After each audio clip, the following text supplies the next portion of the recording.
CM Kejriwal ను ED arrest చేయడాన్ని వ్యతిరేకిస్తూ దాఖలైన పిటిషన్స్ పై కాసేపట్లో ఢిల్లీ హైకోర్టు తీర్పును వెల్లడించనుంది. ఢిల్లీ లిక్కర్ పాలసీ స్కామ్ తో ముడిపడి ఉన్న మనీ లాండరింగ్ కేసులో ఢిల్లీ ఉన్నత న్యాయస్థానం తీర్పునివ్వనుంది.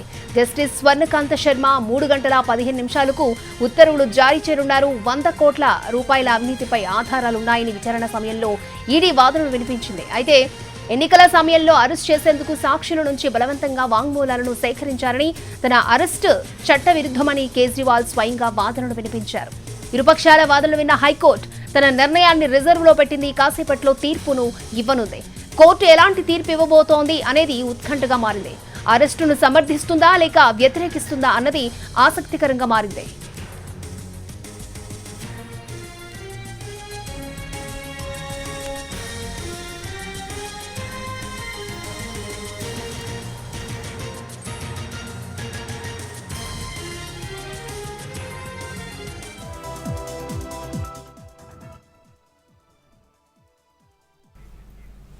సీఎం కేజ్రీవాల్ ను ఈడీ అరెస్ట్ చేయడాన్ని వ్యతిరేకిస్తూ దాఖలైన పిటిషన్ పై కాసేపట్లో ఢిల్లీ హైకోర్టు తీర్పును వెల్లడించనుంది. రైట్, ఇదే అంశానికి సంబంధించి మరిన్ని అప్డేట్స్ ఢిల్లీ ప్రతినిధి రాజు మనకి ఫోన్ లైన్ లో అప్డేట్స్ అందించడానికి సిద్ధంగా ఉన్నారు. రాజు. అక్షయ, మరికొద్ది సేపట్లో ఢిల్లీ ముఖ్యమంత్రి కేజ్రీవాల్ పిటిషన్ పైన తీర్పు ఇవ్వబోతుంది ఢిల్లీ హైకోర్టు. ముఖ్యంగా 3వ తేదీన కేజ్రీవాల్ కు సంబంధించినటువంటి పిటిషన్ పైన విచారణ జరిగింది. ఈ సందర్భంగా పూర్తిగా కూడా అంటే తనను కావాలనే రాజకీయంగా ఇబ్బంది పెట్టడానికి, తన ప్రతిష్టను దిగజార్చేందుకే అరెస్టు చేసింది ఈడీకి. ఏ విధంగానైతే లిక్కర్ స్కామ్ కు సంబంధించినటువంటి ఆధారాలు లేకున్నప్పటికీ కూడా తనను అరెస్ట్ చేశారని చెప్పి ఏదైతే కేజ్రీవాల్ తరఫున వాదనలు వినిపించారు. అయితే ఈడీ మాత్రం తమ వద్ద అన్ని రకాల ఆధారాలు ఉన్నాయి, అయితే ఆధారాలకు సంబంధించి ఇప్పటికే విచారణ చేస్తున్నాము, కేజ్రీవాల్ తమకు సహకరించడం లేదు అనే విషయాన్ని కూడా స్పష్టం చేశారు.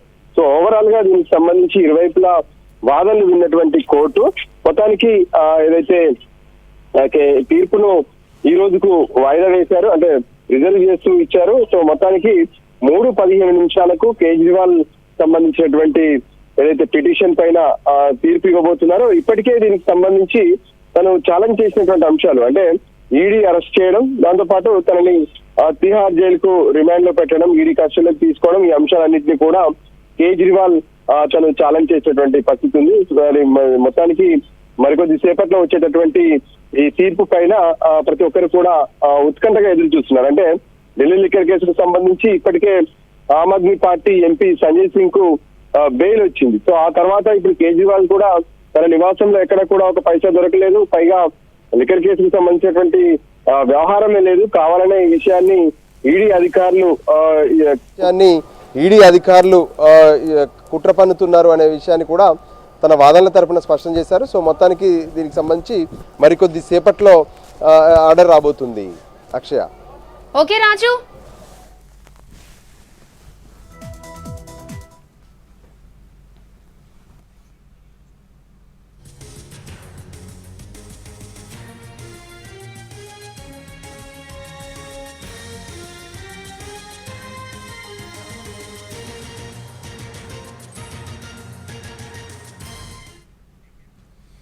తిహార్ జైలు నుంచి లేఖ రాశారు ఎమ్మెల్సీ కవిత. 4 పేజీల లేఖను విడుదల చేశారు. ఆమె తాను తప్పు చేశాను అనడానికి ఎలాంటి ఆధారాలు లేవన్నారు.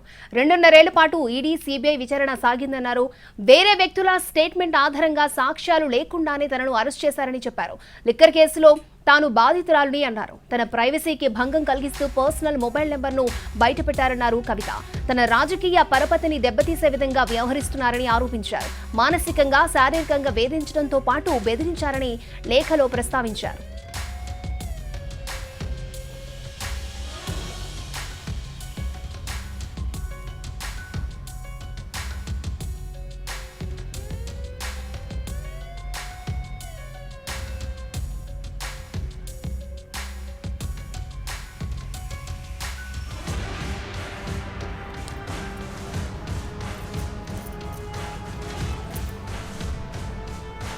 తాను పగలగొట్టాను అంటున్న ఫోన్లను దర్యాప్తు సంస్థలకు అందించి పూర్తిగా సహకరించారని తెలిపారు.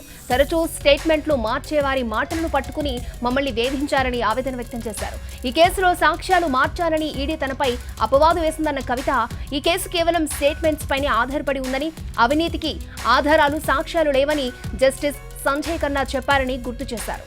తమ పార్టీ అధికారంలో ఉన్నప్పుడు తనను ఎందుకు అరెస్ట్ చేయలేదని ప్రశ్నించారు కవిత. బెయిల్ పిటిషన్ విచారణకు ముందు జడ్జికి ఈ లేఖ రాశారు కవిత.